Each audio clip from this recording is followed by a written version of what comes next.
अहिले रात्रि प्रहर छ। हामी राष्ट्रिय स्वतन्त्र पार्टीको केन्द्रीय कार्यालय वनस्थलीको यो गेट बाहिर छौँ। भर्खरै त्यही गेटबाट एकजना युवा साइकल लिएर निस्किनु भयो। उहाँको छातीमा झट्ट हामीले यो रवि लामिछानेको तस्बिर देखिसकेपछि के जिज्ञासा राख्यौँ। उहाँले एकदमै पीडा पोख्नु भएको छ।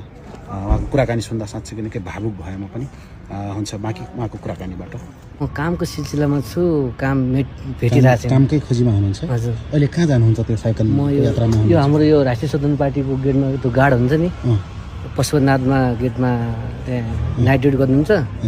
त्यहाँ गएर कुर्सीमा बस्ने, बिहान फेरि आउने काम मात्रै हुन्छ। सुत्ने होइन? नै, बस्ने मात्रै? दुईवटा कुर्सी छ। एउटा कुर्सीमा म बस्छु, एउटा कुर्सीमा म बस्छु। रातभरि बिहान उहाँ 6 बजे आउनुहुन्छ, उहाँसँगै म निस्किनु पर्ने हुन्छ। यताउता घुम्छु, दिनभरि यताउता घुम्नुहुन्छ? यहाँ आएर टाइम पास गर्छु। खानसान खुवाइदिनुहुन्छ गार्ड साहबले। सबैले भन्नुभएको थियो कि अब रवि दाइसँग नै कुरा राखेर हजुरले सहयोग गर्ने भने सबै मिडिया गर्नुको भन्नुभएको थियो।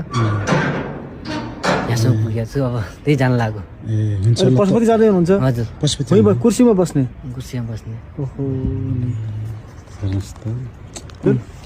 मलाई काम खोजिदियो र राम्रो हुन्थ्यो भन्ने आशा लाग्छ। हुन्छ हुन्छ हुन्छ, हामी प्रयास गर्छौँ। तपाईँको नम्बर भन्नुहुन्छ? 97